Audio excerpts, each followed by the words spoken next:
자, 이제 오늘 우리에게 주신 하나님의 말씀을 봉독하도록 하겠습니다. 창세기 9장 18절에서부터 29절까지의 말씀입니다. 창세기 9장 18절부터 29절까지의 말씀. 우리 지난주에 노아의 홍수 이야기를 했고 이제 그 후속 이야기입니다. 18절입니다. 방주에서 나온 노아의 아들들은 셈과 함과 야벳이며 함은 가나안의 아버지라. 노아의 이 세 아들로부터 사람들이 온 땅에 퍼지니라. 노아가 농사를 시작하여 포도나무를 심었더니 포도주를 마시고 취하여 그 장막 안에서 벌거벗은지라. 가나안의 아버지 함이 그의 아버지의 하체를 보고 밖으로 나가서 그의 두 형제에게 알림해 셈과 야벳이 옷을 가져다가 자기들의 어깨에 메고 뒷걸음쳐 들어가서 그들의 아버지의 하체를 덮었으며 그들이 얼굴을 돌이키고 그들의 아버지의 하체를 보지 아니하였더라. 노아가 술이 깨어 그의 작은 아들이 자기에게 행한 일을 알고 이에 이르되 가나안은 저주를 받아 그의 형제의 종들의 종이 되기를 원하노라.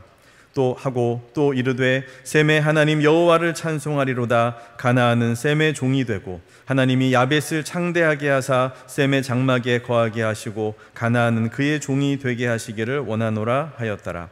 홍수 후에 노아가 350년을 살았고 그의 나이가 950세가 되어 죽었더라. 아멘. 우리가 오늘 어버이 주일에 노아의 홍수 이후에 일어난 노아와 그 아들들의 이야기를 통해서 우리에게 주신 하나님의 귀한 말씀을 듣고자 합니다. 요즘에 세대 간의 갈등이 도를 넘었다라는 이야기를 합니다.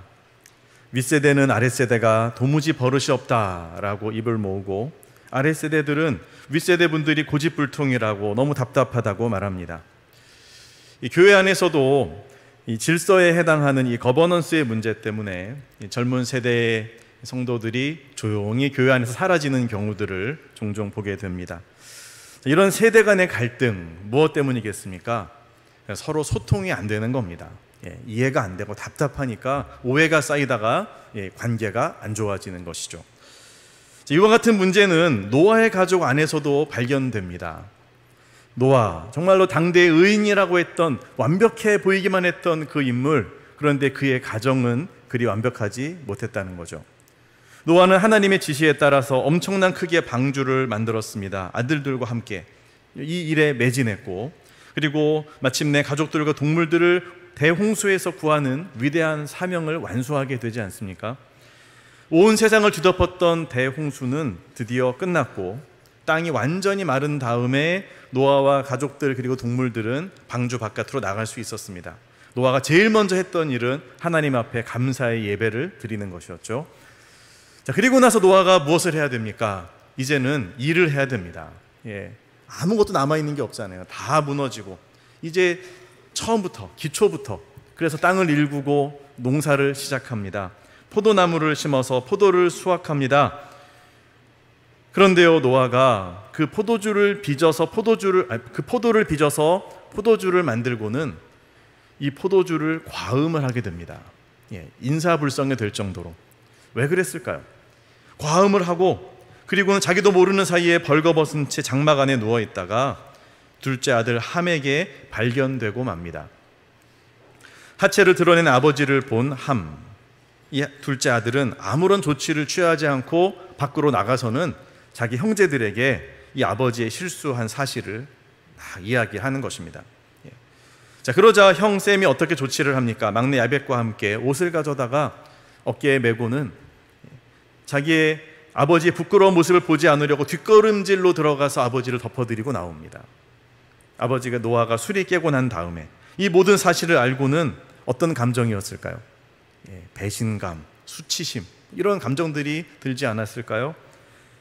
얼마나 화가 났는지 자신의 아들 이 함의 아들, 그러니까 손자죠. 손자를 저주합니다. 손자의 이름이 가나안입니다. 이 가나안은 저주를 받아 그의 형제의 종들의 종이 되기를 원하노라. 자, 그러면서 또 셈과 야벳에 대해서는 축복하죠. 셈의 하나님 여호와를 찬송하리로다. 가나안은 셈의 종이 되고 하나님이 야벳을 창대하게 하사 셈의 장막에 거하게 하시고 가나안은 그의 종이 되게 하시기를 원하노라. 자, 아버지가 얼마나 화가 났으면 자기 사랑하는 손주를 이렇게 저주할 정도로, 그 정도로 이 노아가 받은 타격이 컸다라는 것을 짐작할 수 있습니다. 그 저주가 잘했다는 뜻은 아닙니다. 그러나 그만큼 어쨌든 노아가 화가 났다라는 것을 우리는 읽어낼 수 있죠. 자, 이러면서 이 부자 관계가 틀어지지 않았겠어요? 어느 아들이 아버지가 자기의 아들, 그러니까 손자를 저주하는 것을 기뻐했겠습니까? 아마 얼굴을 안 봤을지도 몰라요. 자, 이렇게 이 부자 관계가 틀어지면서 그 다음에 여기에 대해서 회복됐다는 얘기가 안 나옵니다. 노아가 사과했다는 말도 안 나오고 또 이 함이 아버지에게 죄송하다고 하는 얘기도 안 나와요. 그냥 시간만 지나갑니다. 350년이 지나가서 노아는 세상을 떠나고, 그리고 아들들은 계속해서 자녀를 낳으면서 새로운 시대가 펼쳐집니다. 여러분, 이 씁쓸한 이야기에서 우리가 배우게 되는 교훈은 무엇일까요? 이 노아 홍수에서, 이 엄청난 대홍수에서 살아남았으면 기쁘고 감사한 일만 넘쳐야 되는데 이 가정 안에 이런 틀어짐이 생기니까요, 행복하지를 못하는 거죠. 여러분, 이 이야기가 우리에게 반면 교사가 되어서 주시는 메시지가 있다는 겁니다. 첫 번째, 부모의 책임은 자녀가 장성한 후에도 계속된다라는 겁니다. 자, 자녀가 어릴 때 부모의 역할은 두말할 나위가 없죠. 너무도 중요합니다. 자, 그런데 이 부모의 책임은 자녀가 장성한 후에도 여전히 남아있다는 거예요. 그렇다고 해서 자녀가 장성하고 독립했는데 어린 아이였을 때처럼 이래라 저래라 계속 간섭하고 그래서는 안 되죠. 자녀가 장성하면 독립시키고 떠나보내는 게 부모의 역할입니다. 계속 붙잡고 있으면 안 돼요. 그거는 자녀를 망치는 일입니다. 자, 그러면 이렇게 장성한 자녀에게 대한 부모의 책임은 무엇입니까? 그 책임이 뭐냐면 그 자녀를 위해서 축복하고 그리고 그 자녀의 신앙의 본이 되는 것이 부모의 역할입니다. 장성한 자녀는 노년을 살아가는 부모의 신앙과 삶을 보면서 계속해서 배워나가기 때문입니다. 왜냐하면 그 자녀도 언젠가는 그 부모의 나이에 이르고 그 노년의 시기에 도달하기 때문에 그때 생각하는 거죠. 이때 우리 어머니는 아버지는 이렇게 하셨지. 그게 지금도 학습되고 있는 중인 겁니다. 그러니까 우리 이 부모님들은 너무도 본인들의 위치와 역할이 중요하다는 것을 잊지 말아야 됩니다. 내가 하는 말, 행동, 나의 선택이 고스란히 자녀들에게 영향을 계속해서 끼칠 수 있다는 거죠. 그런데 노아는 어떻게 됐습니까? 실수를 했습니다. 본이 되지 못했죠. 노아의 실수는 아들 함에게 본받는 그 모델이 되는 게 아니라 오히려 충격과 실망감과 분노를 안겨주었을 거예요. 그렇잖아요. 그토록 하나님을 믿는다고 하고 하나님께 계시를 받아서 거룩한 정말 의인이라고 할 만큼의 칭송을 받았던 우리 아버지인데 그 아버지가 그때만큼 우스워 보이고 가볍게 보였을 때가 없는 겁니다. 그 신실하다는 아버지가 술에 취해가지고 보여주는 이 추태의 모습, 어쩌면 아버지의 신앙은 다 거짓인지도 몰라 이렇게 함의 마음에 각인되지 않았을까요? 자, 이런 걸 생각하면 우리 모든 부모님들은요, 정말 자식 앞에서 본이 되는 이런 이 책임을 생각하면서 그 삶을 방종으로 내버려 두어서는 안 될 겁니다. 노년이 되어도 정말 삶을 다잡고 정말 신실하게 살기 위해 노력하셔야 됩니다. 늘 신중하고 사려 깊으셔야 되고요, 생각 없이 내뱉는 말과 행동들이 나의 자녀 손들에게 어떤 영향을 끼칠지를 깊이 생각하고 말씀하셔야 됩니다. 연세 드신 분들 중에 함부로 말씀하시는 분들이 가끔 계세요. 그게 자식들에게 어떻게 영향을 끼칠지 생각하셔야 돼요. 안 그러면 정말 이 노아와 같은 실수를 할 수 있는 겁니다. 자, 그런데 문제는 뭡니까? 부모가 아무리 이렇게 본이 되는 삶을 살고 싶어도 사람인지라 한계가 있다는 거죠. 노아라고 아들들에게 그런 모습 보이고 싶었겠어요? 아니죠. 정말 끝까지 신실한 모습을 보이고 싶었는데 노아의 한계가 있는 겁니다. 무엇 때문에 스트레스를 그렇게 받았는지, 무엇 때문에 그렇게 마음이 아팠는지 성경에 나와 있지 않지만 노아는 뭔가 많이 힘들었던 것 같아요. 자, 그래서 정말 그렇게 그 술에 의지할 수밖에 없었던 자신의 연약함을 발견하는 겁니다. 평생의 절제가 한순간에 무너지는 이런 노아의 모습을 보면서 우리는 뭐를 깨닫게 됩니까? 내 능력, 내 의지만으로는 안 된다는 거죠. 하나님의 은혜가 필요합니다. 그래서 우리는 기도해야 되는 겁니다. 하나님, 저를 붙드시고 제가 주님의 은혜 안에 있게 하여 주셔서 주님, 제가 정말 저희 자녀들에게 덕을 세우며 정말 본이 되는 삶을 살게 해주십시오. 이렇게 주님의 은혜 안에 거할 때 우리의 마음과 영혼이 보호받고 그리고 무너지는 것을 막을 수 있습니다. 여러분, 노아가 만약에 방주에서 나온 이후에도 계속 하나님의 은혜를 끝까지 의지하면서 그 은혜 안에서 사랑받고 위로받고 격려받고 회복되었다면 그러면 어땠을까요? 그러면 성경의 이야기는 많이 달라졌을 것 같아요. 그렇게 막 술에 취해서 부끄러운 모습을 보이지도 않았을 뿐더러 만약 실수해서 그렇게 했다 손 치더라도 노아가 정말로 하나님의 은혜를 의지하려고 했다면 그 다음에 대응이 다르지 않았겠습니까? 자신의 잘못을 깊이 뉘우치면서 더 하나님의 은혜를 의지했을 것이고요. 그리고 그 은혜의 힘으로 자신의 잘못, 그 실수를 솔직하게 아들들에게 인정하고 털어놓았을 것 같아요. 이 겸손을 보였을 거라는 거죠. 둘째 아들 함을 저주할 것이 아니라 분노하며 막 그 배신감을 느껴서 저주를 퍼부을 것이 아니라 오히려 이 아버지가 잘못했다, 내가 참 부끄러웠다, 이렇게 용서를 구할 수 있지 않았겠습니까? 은혜가 있다면. 여러분, 이런 자세가 정말로 하나님의 은혜를 구하는 자세고 더 큰 은혜로 나아가는 자세입니다. 왜 그렇습니까? 하나님은 긍휼히 여기는 자를 긍휼히 여기시거든요. 나도 잘못했고 또 둘째 아들도 잘못했으면 우리 다 주님의 은혜가 필요해 하면서 먼저 용서를 구할 때 거기에 더 큰 하나님의 은혜가 임하는 겁니다. 그런데 그렇게 하지 않고 아버지의 권위로 막 찍어 누르고 입 다물어 조용히 해 이러면서 막 저주를 퍼부으면 어떻게 됩니까? 그렇게 사랑하는 아들, 사랑하는 손주를 저주하는 할아버지가 되고 마는 겁니다. 그런 이 가나안의 그 가정, 또 그 손주들의 가정들이 살아가는 모습을 보면서 볼 때마다 마음이 어땠겠어요? 본인이 저주한 게 후회되기도 하고 씁쓸하기도 하고 관계가 깨진 것 때문에 정말 볼 때마다 더 마음이 아프지 않겠습니까? 보지도 않았을 수도 있어요.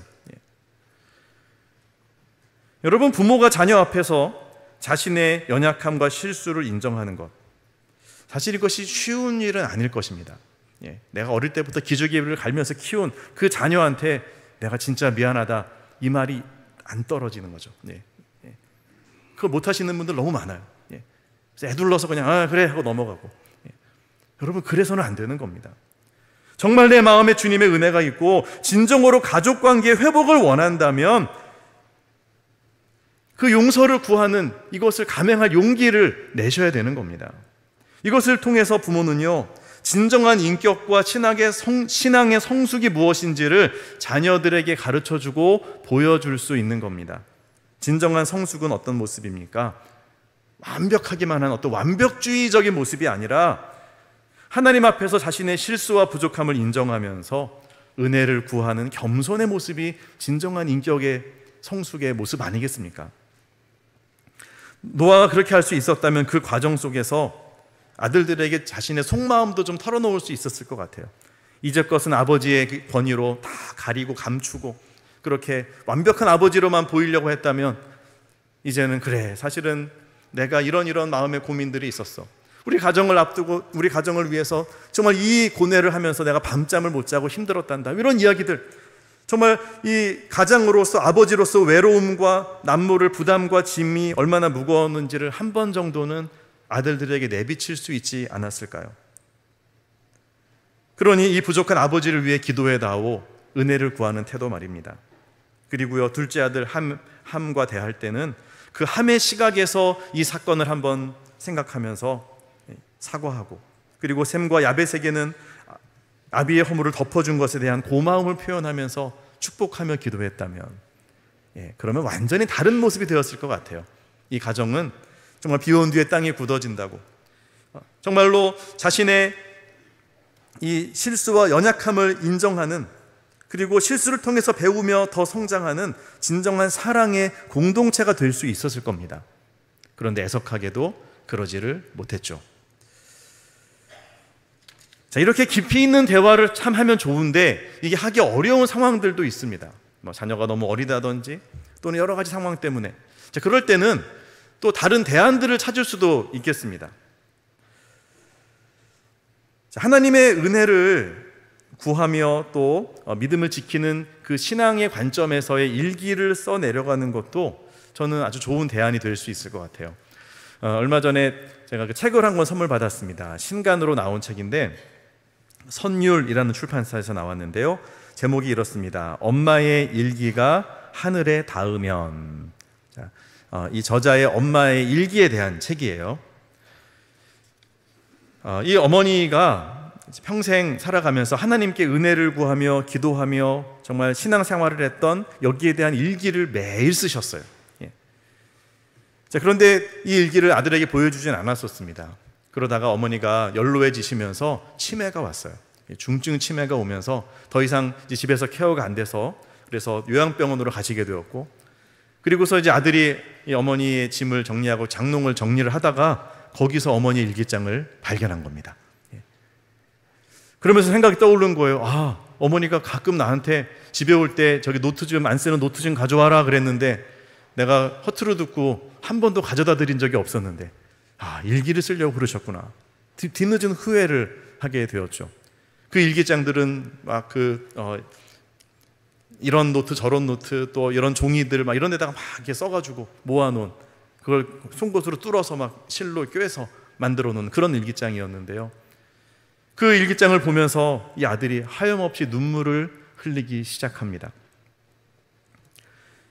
불교 가정에서 태어나서 20대 초에 결혼한 어머니가요, 작은 섬에 그 촌마을에 시집을 와서 정말로 고생하며 눈물을 흘렸던 이야기로부터 시작해서 거기서 교회를 다니게 되고, 그리고 어떻게 하나님을 만나게 되었는지, 그리고 그 힘든 시기 속에서 자녀를 양육하기 위해서 얼마나 애쓰고 수고했는지, 이런 이야기들이 매일매일의 기도와 또 간증으로 그 일기장에 기록이 되어져 있는 겁니다. 사랑하는 아들을 교육시키기 위해서 온갖 고생을 마다하지 않았던 엄마와 아빠의 이야기. 아빠가요 그렇게 일하다가 막 장애를 입어가지고 정말 그 다리를 절룩거리면서도 그렇게 이 아들을 위해서 일해서 유학까지 보내고, 그리고 이 사랑하는 아들을 위해 매일 밤마다 어떤 기도를 드렸는지 그 기도의 제목을 읽으면서 이 아들은 눈물을 멈출 수가 없는 겁니다. 그런데 더 큰 가슴 아픈 이유는 뭡니까? 그 어머니에게 이런 얘기들을 이제 하고 싶은데 어머니는 치매로 인해서 아들도 못 알아보는 거예요. 얼마나 가슴 아픕니까? 하지만 그럼에도 불구하고 이 일기장을 통해서 어머니와 엄마와 이 아들이 소통할 수 있게 되었다. 이런 면에서 보면 이 어머니는 아들을 위한 그런 책임을 다했다라고 말할 수 있지 않겠습니까? 여러분, 은혜로 소통을 하기 위해서는요, 우리가요 이런 노력을 해야 됩니다. 그리고 우리의 모든 선택과 언행이 얼마나 중요한지를 우리가 생각하면서 하나님의 은혜로 먼저 내 삶을 채우고, 그리고 또 자녀와 다른 사람들까지 품는 그런 본이 되어지는 삶을 살 때에 하나님께서 그 가운데 더 큰 은혜를 부어 주실 것입니다. 여러분, 부모님이시라면 자녀와 소통하고 정말 여러분의 마음을 온전히 나눌 수 있는 그 은혜가 여러분들에게 있기를 축복합니다. 오늘 본문에서 얻을 수 있는 두 번째 교훈은요, 그러면 자녀는 어떻게 해야 되느냐? 자녀는 부모를 존경하고 사랑해야 한다라는 겁니다. 자, 둘째 아들 함, 그는 아버지의 수치를 덮어드리지 않았습니다. 형제들에게 모든 것을 적나라하게 폭로했습니다. 이게 아마 잘하는 거라고 생각했던 것 같아요. 그런데요, 여기에서 우리가 하나 읽어낼 수 있는 건 뭡니까? 이 함이 적어도 아버지를 존경하거나 사랑하지는 않았다는 거죠. 그는 한 번도 아버지 입장에서 깊이 생각하거나 아버지의 마음을 헤아리려는 시도를 하지 않았다라고 우리가 볼 수 있습니다. 사랑이 없는 거예요. 여러분, 아버지 입장에서 한번 생각을 해보면 어떻게 될까요? 늘 경건하기만 했던 아버지 노아가 왜 그날따라 그렇게 술을 드셔야만 했을까? 포도주가 그렇게 맛있었나? 이건 단순한 생각이죠. 그런 이유는 아니었을 거예요. 정말 하나님 앞에 경건하려고 했던 우리 아버지가 왜 이런 실수까지 하게 되었을까? 이걸 생각했어야죠. 여러분, 노아를 생각해 보십시오. 노아는요, 인류 역사상 정말 가장 큰 재앙 중에 하나를 겪었습니다. 트라우마가 생길 법하지 않습니까? 방주를 짓는 그 모든 과정에서 사람들에게 수많은 조소와 또 욕을 들었고, 그리고 이 모든 어려움을 통과하는 과정에서 엄청난 정서적인 심리적인 부담을 가장 크게 짊어져야 하는 사람이 이 리더인 노아 아니었겠어요? 대홍수를 겪으면서 지인들, 친구들, 지역에 있는 이웃들, 또 다른 친인척들, 그들을 모두 다 잃었습니다. 여러분, 이런 상실감이 그에게 깊은 슬픔과 우울증을 유발할 수 있었다는 거죠. 대홍수에서 살아남은 가족들에 대한 책임감은 또 어떻고요? 아무것도 없는데 여기서 도대체 뭘 어떻게 일구어서 이들을 먹여야 되나? 물론 아들들이 있었지만 아버지로서의 책임감이 있잖아요. 여러분, 이런 걸 생각해 볼 때 이 노아가 가졌던 이 스트레스가 무엇인지를 우리가 좀 짐작해 볼 수가 있는 겁니다. 그런 가운데서도 정말 가족들을 위해서 쉼없이 달려오기만 했던 이 아버지 노아, 이 노아에게 번아웃이 올 수 있는 거죠. 여러분, 번아웃 증후군이라고 들어보셨죠? 지속적인 스트레스를 정말 계속해서 받을 때 나중에는 의욕이 떨어지고 우울감이 찾아오고 무기력해지고 그러면서 막 모든 걸 손 놓고 싶어지는, 여러분, 이 번아웃 증후군, 어쩌면 노아가 그런 상태에 이르렀는지도 모릅니다. 그러지 않았다고 하면 오히려 이상할 만큼 노아는 이제껏 그 600년을 달려오기만 했다는 거죠. 여러분, 그런 아버지를 생각했다면 과연 그때 내가 아들로서 그 아버지의 위로가 되었나, 이거를 한 번이라도 마음에 떠올려 보았다면 그 아버지의 실수를 다른 형제들에게 자랑하듯 널리 알리지는 않았을 겁니다. 오히려 실수한 아버지를 덮어드리고 그 아버지의 마음의 상처를 보듬어 드리려고 하지 않았겠어요? 물론 함도 나름의 상처가 있었겠죠. 혹시 이 가운데 형제 자매가 3명 이상 돼서 그 중에 둘째인 분 계십니까? 이 둘째들의 서러움이 있잖아요. 첫째도 아니고 막내도 아니고 중간에 껴가지고 정체성이 없는, 인정받지 못하는, 아마 함도 그럴 수 있었겠죠. 또 아버지는 너무 일하느라 바쁘니 둘째에 대해서 잘 이렇게 신경을 못 썼을 수도 있어요. 그래서 평소에 아버지에게 분노나 불만이 많았을 수 있고요. 여러분, 하지만 아무리 그렇다 할지라도 나를 낳아주시고 이제껏 가족들을 살려내기 위해서 정말 전심전력했던 그 아버지를 사랑하지 않고 존경하지 않았다, 여러분, 이거는 문제가 있는 거죠. 게다가 이 함의 이와 같은 모습은요, 너의 부모를 공경하라 라고 하시는 하나님의 뜻을 무시하는 것이기도 합니다. 변함없는 주님의 뜻은 뭐예요? 너를 낳은 부모를 공경하라입니다. 잠언 23장 22절입니다. 너를 낳은 아비에게 청종하고 내 늙은 어미를 경히 여기지 말지니라. 아버지에게 청종하라, 순종하라는 뜻이고요. 또 늙은 어미는 어떤 뜻입니까? 아버지가 이미 돌아가시고 이제 어머니가 힘이 없으시고 인지가 약해지시고 정말 실수를 하시는 그 어머니, 그 병약한 노모를 가벼이 여기고 함부로 대하고 그러지 말라는 거죠. 자, 그러면 함이 이와 같은 하나님의 뜻을 몰랐을까요? 아버지 허물을 덮어드린 다른 형제들을 생각해 본다면 그 하나님의 뜻을 함이 몰랐을 리가 없습니다. 알죠. 그럼에도 불구하고 함은 아버지의 무엇을 본 겁니까? 믿음과 장점을 본 게 아니라 약점과 연약함을 본 겁니다. 그래서 그것만 가지고 아버지의 인생 전체를 폄훼하고 비난하고 또 고발하는 거죠. 이것은 뭘 얘기합니까? 아버지를 사랑하지 않았을 뿐만 아니라 하나님도 경외하지 않는 겁니다. 믿음이 없는 겁니다. 이와 같은 이 함의 불신앙적인 태도, 하나님을 경외하지 않음이 그의 아들에게 영향을 미치고 후손들에게 영향을 왜 안 미치겠습니까? 함의 아들 가나안의 후손들도 하나님을 떠납니다. 온갖 우상을 숭배하고요, 훗날 보면 이스라엘을 괴롭히고 타락시키는 역할을 합니다. 여러분, 이렇게 이 아버지의 불신앙은 대를 이어가고 자손들이 행복하지 못하게 만든다는 거예요.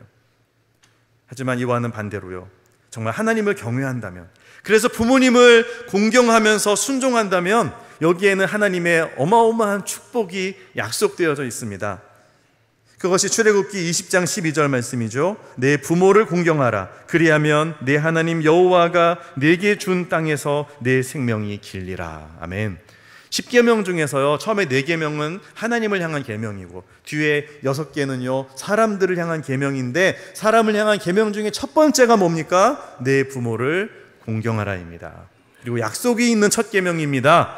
하나님이여 복 주신다는 거예요. 내게 준 땅에서 너의 생명이 길리라.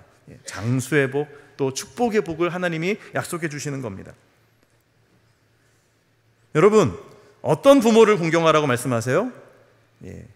너의 부모를 공경하라고요. 너를 낳으신 부모. 다른 조건은 없어요. 너를 낳은 부모면 존경할 필요 충분 조건이 되는 겁니다.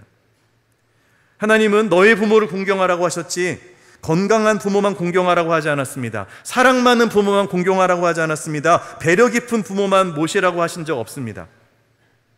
까다로운 부모님, 또 심리적으로 문제가 있는 부모님도 부모님이기 때문에 우리가 섬기고 또 공경해야 될 책임이 있다. 이것이 성경의 말씀인 겁니다. 여러분, 사람이 나이가 들고 연세가 들어갈수록 점점 어린아이처럼 된다고 하지 않습니까? 연세가 드실수록 다른 사람의 도움을 필요로 하고요, 아이처럼 고집스러워지기도 하고요, 또 자기중심적이 되고요, 말에 실수가 있을 수 있고요, 실망스러운 언행을 합니다. 심지어는 치매로 진행되는 안타까운 경우들도 생길 수 있죠. 여러분, 그럴지라도 하나님의 변함없는 뜻은 무엇입니까? 너의 부모를 공경하라입니다. 다른 조건이 없어요. 모든 상황을 뛰어넘어서 하나님을 경외하기 때문에 부모님의 모습 그대로를 사랑하고 진심으로 존경한다면, 그리고 공경한다면 그들에게 약속된 하나님의 복이 차고 넘치게 된다라고 성경은 말씀하십니다. 여러분, 그럼 어떻게 하면 될까요? 부모님의 단점을 보지 말고요, 장점을 보시기 바랍니다. 완벽한 사람이 어디 있겠어요? 여러분은 완벽하세요? 저는 완벽해요? 아니잖아요. 우리도 해결하지 못하는 문제 속에 있으면서 왜 부모님에게만 유독 완벽함을 요구하는 것입니까? 그분의 부족함 말고요, 정말 존경할 만한 부분, 그거를 보라고요. 우리 예수님도 그러시잖아요. 사람들을 대할 때 그들의 작은 믿음, 그 믿음을 보시지 그거 말고 99%의 부정적인 거 안 보세요. 그 믿음을 보면서 내 믿음이 너를 구원하였느니라. 이게 하나님의 시선이라면, 은혜의 시선이라면 우리에게도 그 은혜의 시선이 있어서 그 눈으로 부모님을 봐야 되지 않겠습니까? 나를 이렇게 길러주신 부모님, 이렇게 참아주신 부모님, 이렇게 기도해주신 부모님, 그 부모님의 모습을 보면서 존경하며 공경할 때에 하나님의 복이 우리에게 임할 것입니다. 그렇게 효를 다한다면 하나님이 기뻐하시면서 우리가 한 부모님을 향한 수고를 하나님을 향한 예배로 받으실 것이고요, 약속하신 복을 넘치도록 부어주실 줄로 믿습니다. 그 복을 받아 누리는 우리 모든 자녀 세대들 되시기를 축복합니다. 자, 이처럼 정리한다면요, 부모 세대와 자녀 세대는 서로를 존중하고 서로의 존엄성을 지키는 방식으로 함께 해야 됩니다. 부모는 자녀에게 말과 행동에서 좋은 본을 보여주고 자녀를 인격으로 대하고 자신의 잘못과 허물이 있다면 솔직하게 인정하면서 사과하면서 은혜를 구하는 이런 겸손한 그런 인격의 완성의 모습을 보여줄 수 있어야 되고요, 자녀는요, 부모님을 공경하고 사랑하면서 정말 부족한 점이 있어도 온전히 허물을 덮어드리는 이런 사랑으로 대할 때, 이것이 바로 하나님의 은혜가 임하는 조건이 되는 것이죠. 사랑하는 성도 여러분, 오늘 우리는 노아와 이 함의 이야기를 기억하고 가슴에 새기면서 정말 주님의 은혜를 구하는 우리의 가정, 우리의 공동체가 되기를 다짐할 수 있기를 원합니다. 부모와 자녀 사이에, 또 교회 공동체 원들 사이에 정말 사랑과 존중이 넘치는 삶을 결단합시다. 부모는 자녀를 향한 신앙의 책임을 다하고, 자녀는 부모님을 존경하고 사랑할 때, 또 다른 성도를 나보다 낫게 여기고 그들을 축복하며 기도할 때 하나님의 진정한 은혜가 우리 가운데 넘치고요, 하나님께서 약속하신 복이 우리의 삶을 이끌어가게 될 줄로 믿습니다. 그렇게 일하실 주님을 기대하며 오늘도 은혜 가운데 승리하는 저와 여러분들 모두 되시기를, 우리 모든 가정들 되시기를 주님의 이름으로 축원합니다. 하나님 아버지, 대홍수를 이겨내고 정말 새로운 신세계를 맞이한 이 기쁨의 날에 가정 안에서의 틀어짐과 갈등으로 말미암아 너무도 가슴 아프고 비참한 삶을 살았던 이 가정의 아픔을 우리가 보면서 반면교사를 삼게 하여 주옵소서. 예수 그리스도의 복음이 이 모든 것을 해결할 수 있음을 우리가 깨달으며 하나님의 은혜를 구하고 정말 서로를 품고 나를 낮추면서 진정한 화목과 또한 화합의 가정을 이루어내게 하시고 그와 같은 교회 공동체를 이루는 우리 모두가 되게 하여 주시옵소서. 예수님 이름으로 기도하옵나이다. 아멘.